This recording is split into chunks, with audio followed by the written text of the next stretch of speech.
오늘 디도서 3장 9절에서 11절 말씀까지만 살펴보겠습니다. 디도서 3장 9절에서 11절 말씀까지입니다. 우리 함께 합독해 보겠습니다. 그러나 어리석은 변론과 족보 이야기와 분쟁과 율법에 대한 다툼을 피하라. 이것은 무익한 것이요 헛된 것이니라. 이단에 속한 사람은 한두 번 훈계한 후에 멀리하라. 이러한 사람은 내가 아는 바와 같이 부패하여 스스로 정죄한 자로서 죄를 짓느니라. 아멘. 우리는 지난주에 구절을 통해서요, 성도가 피해야 할 것에 대해서 나누었습니다. 곧 여러가지 신화와 족보와 변론, 그 족보에 대한 변론과 그리고 거짓된 구원과 초등학문과 같은 율법과 또 율법의 예식에 대한 논쟁과 다툼을 피하라 라고 나누었습니다. 뿐만 아니라 한 교회 안에서 성도들끼리 교단과 교파 그리고 다양한 예배 예식에 대한 논쟁과 다툼도 또한 무의미하다, 누구에게도 유익함이 없다라고 말합니다. 그래서 이러한 상황이 오기 전에 미리 지혜롭게 피하는 것입니다. 이걸 또한 우리의 삶 가운데 개인적으로 적용해 보아도 좋다는 것입니다. 특히 이러한 논쟁과 다툼은 서로를 하나 되게 하기보다는 서로에게 분열과 분쟁을 조장하기 때문입니다. 또한 이러한 논쟁과 다툼은 서로에게 대하여 큰 아픔과 상처를 남기기에 사랑이 충만케 하는 것이 아니라 도리어 사랑을 식어지게 하는 원인이 되기도 하더라는 것입니다. 그래서 결국에는 이단보다 더 혐오하는 대상이 되기도 하더라는 것입니다. 교회 안에서 한 성도라고 하지만 그 마음에 불편한 마음이 함께 앉기 싫고 그 성도가 그 교회에 출석하니까 나는 그 교회에 다닐 수 없는 거예요. 다른 교회를 옮겨야 되는 그런 상황까지 발생하게 되더라는 것입니다. 그러니 서로 용납하고 긍휼히 여기고 겸손히 그들을 섬기는 것입니다. 또한 겸손히 나보다 남을 더 낮게 여기는, 다른 성도를 나보다 자신보다 낮게 여기는 그런 마음들 가지라는 것입니다. 또한 더 중요한 권위에 복종하는 훈련을 가지라는 것입니다. 우리 삶 가운데 계속 이러한 것들이 훈련이 되어야 한다는 것입니다. 그리고 우리의 성도의 일에는 분열과 다툼과 또 논쟁과 또 흠집 잡고 트집 잡는 말보다는 덕을 세우고 은혜를 끼치는 말을 하기에 힘쓰고 노력하라는 것입니다. 이게 한번 각오해서 된다고 되는 게 아니라 노력하고 힘쓰라는 것입니다. 그리고 이제 다시 오늘 설교의 주제에 뭐였습니까? 성도가 이단에 대할 그 태도에 대해서 이제 나눠보려고 합니다. 성도가 멀리 할 것이 무엇이냐에 대한 그 주제에 따라서 이단에 대해 취할 태도입니다. 성도는 이제 이단에 대해서 어떤 태도를 취해야 할 것인가에 대한 것입니다. 오늘 내용은요, 지난 야고보서 강의 77강에서 90강까지 이르도록 약 12강 정도 넘도록 나누었던 진리를 떠난 자를 돌아서게 하라 라는 강의에서 많이 언급된 내용들입니다. 그러니 오늘 말씀은 디도서 3장 강의를 통해서 다시 상기하고 기억하는 시간이 되었으면 좋겠습니다. 오늘 설교 주제에 따라서 디도서 기준과 당시 초대교회의 상황을 보면요, 이단은 할례당, 또 유대주의자라고 말하는 것은 할례당과 같은 사람들입니다. 그런데 이 유대주의자는 좀 더 유대 율법에 더 죽해야 된다라고 말하는 자들이죠.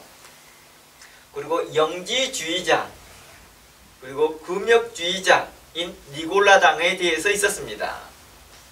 바로 이러한 이들이 초대의 교회 또 그레데에 있는 많은 이단들 중에 한 부류였습니다. 이들에 대해서 디도서는 초반부터 많은 설명을 하였습니다. 제가 디도서 강의 첫 설명할 때부터 이러한 사람들에 대해서 자주 언급했습니다. 그러니 이들에 대해 다시 언급하지 아니하고 이들에 대한 태도에 대해서, 성도에 대한 태도에 대해서만 이야기하겠습니다. 물론 이 부분에 대해서 잠시 언급했지만 야고보서 강의를 통해서 많이 언급했던 내용이지만 다시 한번 생각나고 기억할 수 있도록 다시 여러분들에게 짧게 설명해 보고자 합니다. 이런 이단들에게 대해서 성도들이 취할 태도는 무엇입니까? 성경은 이렇게 단호하게 말합니다. 이들을 멀리하고 돌아서고 떠나라라고 말합니다. 성경은 분명하게 단호하게 말합니다. 멀리하십시오. 떠나십시오. 돌아서십시오. 이렇게 말하고 있다는 것입니다. 로마서 16장 한번 가볼까요? 로마서 16장 17절 말씀을 가봅니다. 로마서 16장 17절 말씀에 형제들아 내가 너희를 권하노니 권한다라는 것은 권면한다 이 말입니다. 또한 권하다라는 것은 강권한다라는 것입니다. 강하게 말한다 이 말입니다. 그러면 이렇게 말합니다. 너희 교훈을 거스려 분쟁을 일으키고 라는 것입니다. 디도서의 입장에 보면 어떤 것입니까? 계속 뭔가를 가지고 와서 다툼을 일으킵니다. 우리가 이곳에 있으면서 그렇잖아요. 여호와의 증인들이나 와서 분쟁을 일으킵니다. 예수님은 정말 하나님인가요? 이렇게 질문하는 것이죠. 그래서 분쟁을 조장하는 것이죠. 그래서 이러한 사람들을 뭐하라? 피하라 라고 말합니다. 그리고 너의 교훈을 거스려 분쟁을 일으키는 자가 또 있었습니다. 초대교회는 바로 할례 문제였습니다. 할례를 받아야 진정한 구원이지. 그리고 과거 모세를 통해서 말했지만 유대 절기를 지켜야지만이 하나님의 성도의 삶이야. 믿음의 기준이고 척도입니다 라고 가르쳤던 사람들, 그런 사람들과 계속 분쟁이 일어나니까 그들을 뭐하라? 피하라 라고 말합니다. 분쟁을 일으키고 거치게 하는 자, 거치게 한다는 것은 계속해서 걸림돌이 되게 한다는 것입니다. 계속 지적질하고 계속해서 트집 잡고 있는 사람들에 대해서 살펴보고 저희들을 뭐하라? 떠나라 라고 말합니다. 떠나라 라고 말하는 것은 돌아서라, 피해라 라는 말과 연결되겠죠. 그들에 대해서 불명코 말합니다. 멀리하고 돌아서고 떠나라라고 말합니다. 디모데후서 3장 5절 말씀 가봅니다. 디모데후서 3장 5절 말씀에도 분명하게 이렇게 말합니다. 경건의 모양은 있으나 경건의 능력은 부인하는 자니 이 같은 자들에게서 내가 돌아서라 라고 말합니다. 이런 자들은 누구였습니까? 바로 이들은 본문의 디모데후서의 본문에서 보면 할례당과 같은 사람들이요 거짓 교훈을 가르치는 자들이요 영주주의자들에 대해서 이야기했습니다. 특히 영주주의자들은 경건의 모양은 있으나 경건의 능력은 부인하는 자들이다 라고도 대표적으로 말합니다. 또한 할례당도 그렇습니다. 할례당도 겉으로는 경건하게 보이나 경건의 능력인 예수 그리스도의 보혈의 능력은 부인하는 자들이다 라고 말하는 것입니다. 불명코 예수를 믿는다고 합니다. 그러나 예수 그리스도의 피가 우리를 완전히 정결케 했다라고는 믿지는 않습니다. 그에 대한 확증이 뭘로 필요하다라고 말합니까? 할례를 받아야 된다라고 말하는 것이죠. 그러나 이러한 자들에게 대해서 돌아서라 라고 말하고 있습니다. 예수님도 이와 유사한 이야기를 합니다. 예수님은 이 부분에 대해서 죄라고 말합니다. 죄. 그래서 마태복음 18장 15절에 보면 마태복음 18장 15절에 보면 너희 형제가 죄를 범하거든 그 사람과 상대하고 라고 말합니다. 교회에다 말을 해라. 만약에 17절에 말합니다. 교회에다도 말을 하는데 교회 말도 듣지 아니하거든 이 사람을 이방인과 세리같이 여기라 라고 말합니다. 물론 이것은 꼭 이단이라고 말하지 않을 수도 있습니다. 그러나 갈라디아서 5장의 기준에서 본다 하면 육체의 생각에서 나온 것들이 곧 이단이요 또 거짓말이요 다툼이요 또 투기하는 것이요 이런 것들을 포함한다 하면 이에 마태복음 18장도 연결될 수 있는 부분이겠죠. 이처럼 계속해서 이단에 속한 자들과 이단에 빠진 자들은 뭐하라? 가까이 하는 게 아니라 멀리 하라고 성경은 이야기합니다. 그런데요, 오늘 본문 디도서 3장 10절에서는 우리에게 조금 다른 교훈을 하고 있습니다. 바로 그 교훈이 그동안의 야고보서 강해에서 나눴던 77강에서 90강까지 나눴던 내용에서 진리를 떠난 자를 돌아서게 하는 그러한 내용들을 이야기하고 있는 듯한 내용들을 이야기하고 있습니다. 10절을 자세히 보면 훈계한 후에 멀리하라고 말합니다. 그냥 단순히 이단에 속했으니까 한두 번 훈계한 후에 멀리하십시오. 그냥 멀리만 하십시오 라고 하는 게 아니라 한두 번 훈계한 후에 라고 말합니다. 이 명령은 우리의 평소의 행동과 조금 다른 방법으로 그들을 대하기를 바라고 있다는 것입니다. 우리가 성경을 볼 때 그 이면의 뜻을 이해하는 것이 중요합니다. 그래서 우리가 진리를 떠난 자를 주께 돌아오라 라는 것은 성경의 이면에서는 하나님의 마음을 배웠습니다. 하나님 어떤 마음이었습니까? 한 사람이라도, 죄인이 한 사람이라도 주께 돌아오기를 바라고 있다는 것입니다. 그래서 에스겔서 말씀에서는 18장에서는 그들이 멸망받기보다는, 그 죄로 인해서 멸망받기보다는 그들이 돌이켜 구원받기를 하나님이 더 원하신다라는 것입니다. 그러한 이면들이 있다는 것입니다. 그래서 이것을 보면 성도들에게 이단에 속한 사람은 무조건 피하는 것이다 라고 말하지 아니하고, 무조건 피하는 것만이 옳은 태도다라고 말하지 아니하고, 한두 번 훈계한 후에 멀리하라라고 교훈합니다. 뭐라고요? 한두 번 훈계한 후에 멀리하십시오. 결국 멀리하기는 하되 그 전에 취할 태도와 방법으로는 그들에게 대하여 다른 색깔을 나타내고 있다는 것입니다. 일반적으로 우리는 거짓 교훈을 가르치고 이단들과 잘못된 교훈을 가르치는 이단들에 대해서 무조건 멀리하는 것이 답이라고 생각합니다. 그래서 많은 사람들은 생각하기를요, 그들과 대화만 섞는 것만 해도 자기 자신이 거짓에 오염된다라고 생각합니다. 그런 두려움 때문에 처음부터 그들을 혐오하는 마음과 적대하는 마음에서 그들을 피하고 돌아서오는 경우가 많다는 것입니다. 그러니까 처음부터 그들에 대해서 적대하는 마음이 갖는 거죠. 그들에 대해서 소문을 들었습니다. 그러면 소문을 듣자마자 그들의 마음에서 어떤 마음들은 혐오하는 마음이 갑자기 들더라는 것입니다. 그리고 그들에 대하여서 적대하는 마음이 갑자기 들어오는 거죠. 그래서 곧바로 돌아서는 경우가 많다는 것입니다.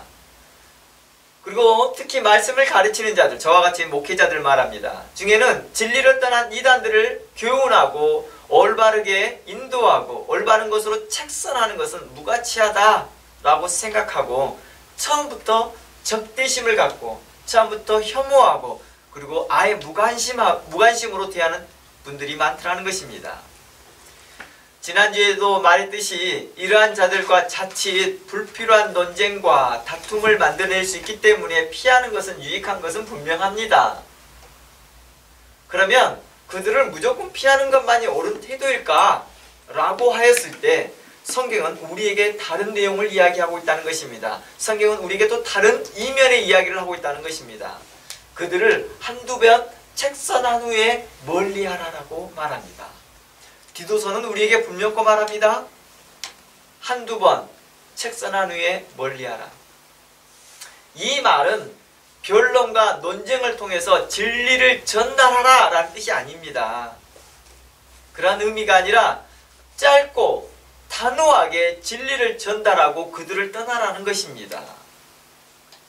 예를 들어서 이런 거죠. 유대주의자와 할례당에게는 어떻게 대합니까? 그들에게 짧게 말합니다. 우리 구주 예수 그리스도는 율법의 마침이 되십니다. 율법은 장차 오는 좋은 일의 그림자일 뿐이고 먹는 것과 마시는 것과 여러 가지 씻는 것과 그 예법들은, 육체 예법들은 예수님이 올 때까지만 맡겨둔 거예요. 이 말씀들이 히브리서의 말씀이 있어요. 우리의 죄사함이 염소와 숫송아지와 송아지의 피로 아니하고 오직 예수 그리스도의 피로 영원한 속죄를 이루었습니다. 단번에 영원한 속죄를 이루었습니다. 그러니 할례가 필요하지 않습니다. 저는 그것을 믿습니다. 나는 예수 그리스도의 보혈의 피를 믿습니다. 하고 짧고 단호하게 끝내는 것입니다. 그럼 거기에 대해서 또 질문을 하면 거기에 대꾸를 하지 않는 것입니다. 대꾸하는 것이 아니고 답변하는 것이 아니라 거기에서 제가 그 질문은 뭐하고자 하는 질문이에요? 공격하고 변론하고 논쟁을 일으키고자 하는 질문이었을 때 그러는 거죠.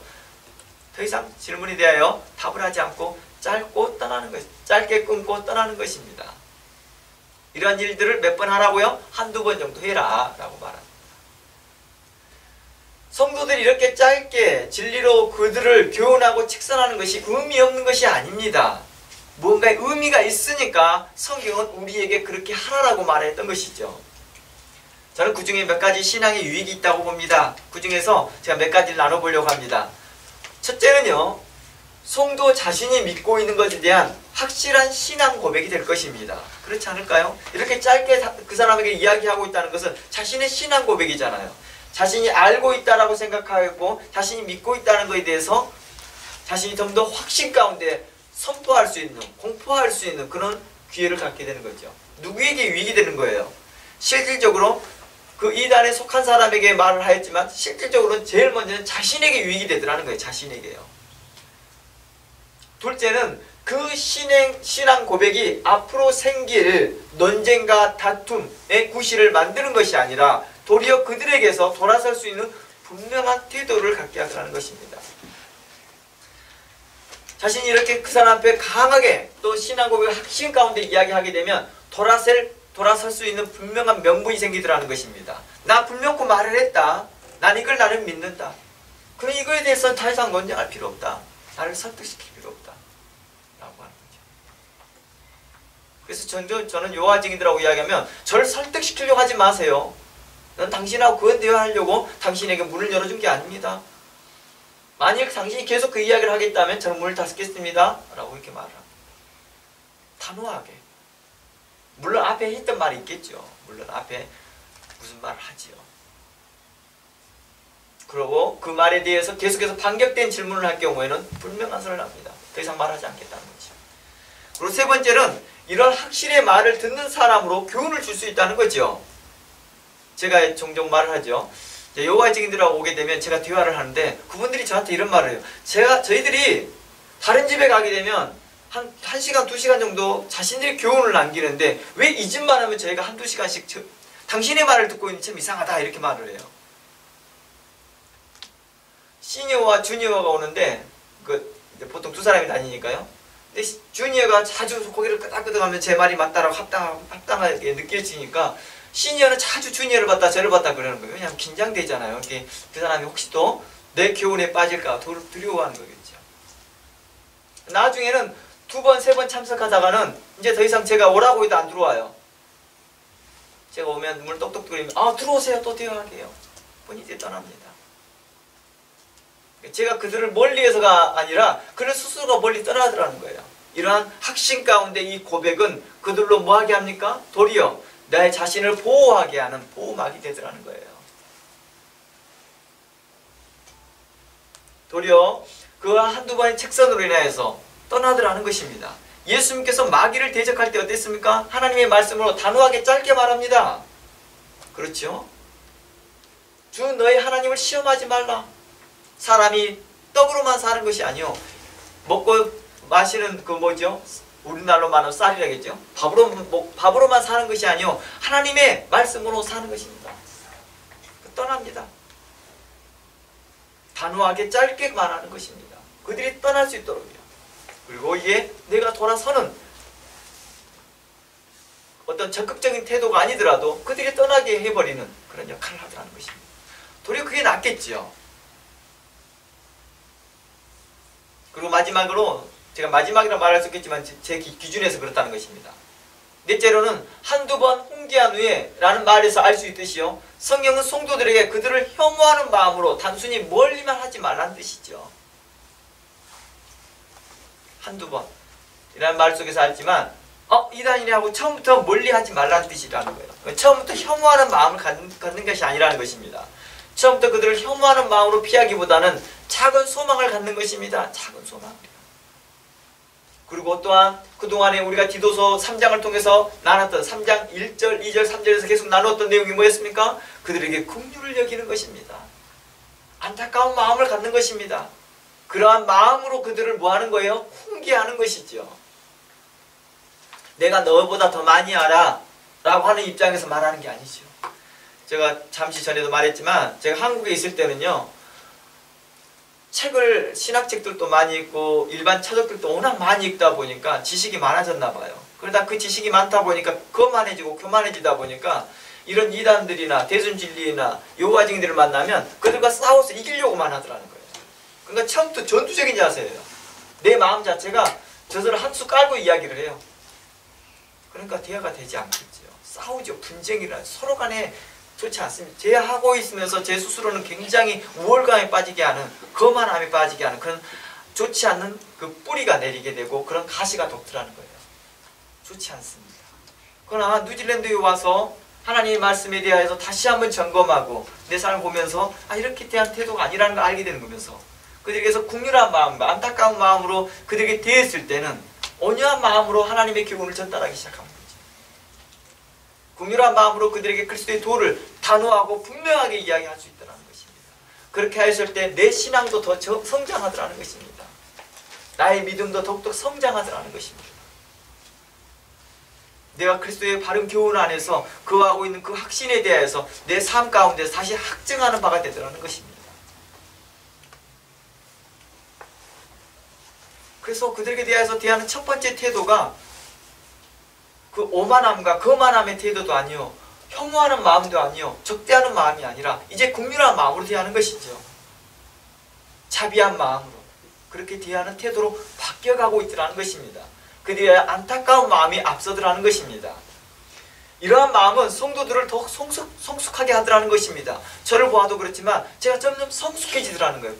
그러한 마음들을 가질 때마다. 그리고 또한 진리가 더욱 빛나게 하더라는 것입니다. 전에 한국에 있을 때는 그 진리가 빛나게 하는 게 아니라 나만 빛나, 나만. 내 자신의 의로움이 막 빛나고 내가 가지고 있는 지식이 빛나게 하더라는 거예요. 이야, 내가 그들을 굴복시켰다. 내가 그들에 대해서 이겼다. 말빨로 이겼다. 막 이런 그런 자고함들, 그런 오만함들로 가득 차더라는 거예요. 하나님의 도가 빛나고 그리스도의 도가 빛나고 진리가 빛나는 게 아니라 내 자신이 빛나고 있다는 것입니다. 우리도 그러잖아요. 우리의 신앙의 간증 가운데서도 그런 경우가 많아요. 자신이 빛나는 것이 아니라 그리스도가 빛나야 되는데 그 간증 가운데 자신이 빛나려고 하기보다는 그리스도가 빛나도록, 그리스도의 하나님의 도가 빛나도록 그렇게 훈련하고 그런 마음 자세를 갖는 것입니다. 자주 언급하지만 지난 야고보서 강의에서도 이미 언급했던 내용들을 잠시 제가 이 부분을 생각나게 하고자 하는 것입니다. 그럼 우리는 성경을 통하여서 우리는 어떻게 그들을 대해야 될 것인지를 좀 더 구체적으로 들어가 보고자 합니다. 이단에 빠졌다 할지라도 그들을 혐오하는 마음보다는 긍휼과 안타까운 마음으로 훈계하여 그들로 밝은 빛으로 인도하기를 원하는 것입니다. 하나님께서 바른 교훈으로 그들이 돌이키기를 바라는 마음으로 짧고 단호하게 지혜롭게 훈계하기를 바라고 있더라는 것입니다. 마음 자세가 다르는 거죠. 혐오하는 마음과 적대하는 마음과 대하는 것과 긍휼한 마음과 안타까운 마음을 대하는 것 다른 거죠. 그래야 혹 당장은 아니더라도 그 훈계가 나중에라도 생각나서 돌이킬 수 있게 하더라는 것입니다. 그래야 그들이 전에 참된 복음과 진리를 알지 못하여 잘못된 하나님의 열심으로 해방하고 다투고 순종하지 않고 어리석게 행동했던 것을 회개하고 하나님의 사랑 안에 들어올 수 있도록 그들에게 문을 열어주는 것입니다. 사도 바울은요, 과거 자신이 이런 경험이 있었던 사람이거든요. 그런 율법에 열심이 있었고 바리새파에 있을 때는 다른 사람들의 바리새인보다 배나 더 열심으로 하나님의 교훈이라고 생각하고 열심히 그 교훈을 따랐던 것입니다. 그래서 그들은 어땠습니까? 사도 바울은요, 스데반을 돌로 쳐 죽이는데요, 돌로 사람들이 막 돌을 들어서 죽이는데 옳은 일이다 라고 찬성하면서 돌을 던진 자들과 함께 기뻐하고 더 나아가 예수를 믿는 유대인들을 잡아오기 위해서 공회에서 공문을 받아서 그를 잡으러 다닙니다. 그래서 그들을 잡아서 공회에다 고소하고 그 결과에 따라서 옥에다 집어넣기도 하고 돌에 철을 쳐서 죽이기도 하고 십자가에 매달기도 하더라는 것입니다. 그런데 그가 다메섹에 가는 동안에 누구를 만납니까? 예수 그리스도를 만납니다. 그리고 그리스도의 구속의 은총과 하나님의 사랑과 하나님의 뜻을 깨닫게 됩니다. 그리고 자신도 그리스도의 복음을 위하여 스데반처럼 돌을 맞아도 그들과 다투고 대항하지 않습니다.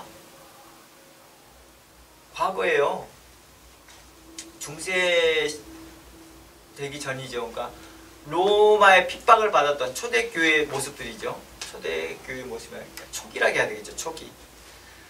로마가 국교화되기 전에 로마 안에서 수많은 사람들이, 기독교인들이 핍박을 받고 어려움을 받고 환난을 당할 때요, 도리어 그 경기장에서 구경하러 왔던 그 로마 사람들이 감동을 합니다.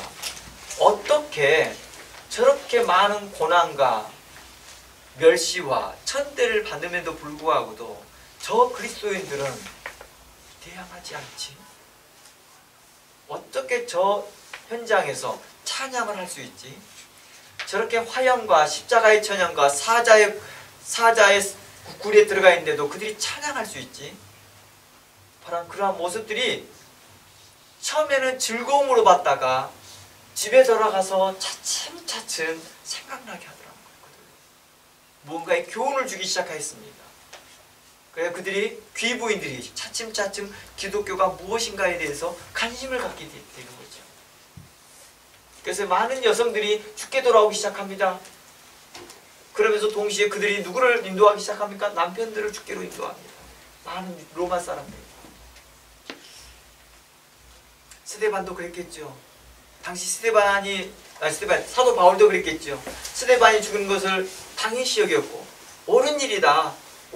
당신들이 돌 던진 거 옳은 일이다 하고 찬성했고 그 일에 더 열심을 내려고 했었으나 나중에 그리스도를 발견하고 난 다음에 스데반을 본받고 싶은 거예요. 자신도 스데반을 본받고 싶은 거예요. 스데반은 어땠습니까? 많은 유대인들의 돌을 들어서 위협 가운데서 그는 단호하고 분명하게 예수 그리스도의 복음을 증거합니다. 그는 그 두려움에 휩싸이면서 무슨 말을 해야 될지를 두려워하지 않았습니다. 염려하지 않았습니다. 그는 해야 될 말을 합니다.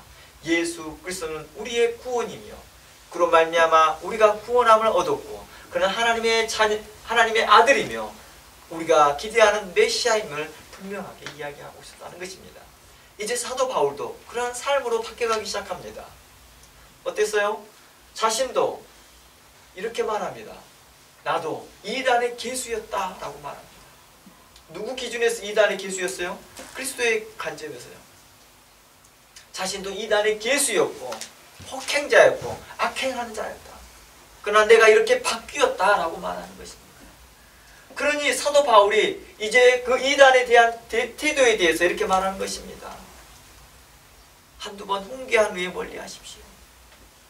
그 마음에 혐오하는 마음과 적대하는 마음보다 긍휼한 마음을 가지십시오. 라고 했다는 것입니다. 물론 사도 바울은 이렇게 말합니다. 기독교 안에서 다른 복음을 증거하는 자들, 할례당에 대하여서도 거짓 복음을 증거하는 이단들에게 대해서 분명히 말합니다. 심판을 예고합니다. 심판이 없이 긍휼한 마음을 말하는 것은 아니었습니다. 갈라디아서 말씀 가볼까요? 갈라디아서 1장 17절입니다. 죄송합니다. 갈라디아서 1장 7절입니다. 갈라디아서 1장 7절 말씀에 가보면 사도 바울은 이 갈라디아서는 로마서를 축약복음이라고 할 정도로 굉장히 많은 신학적인 내용이 들어갑니다. 이 갈라디아서 이렇게 말합니다. 다른 복음은 없습니다. 이게 할례당에 대한 이야기입니다. 다른 복음은 없습니다. 다만 어떤 사람들이 너희를 열왕케 하여 그리스도의 복음을 변하게 하려 합니다. 그러나 우리나 혹 하늘로부터 온 천사라도 우리가 너희에게 전한 복음 외에 다른 복음을 전하면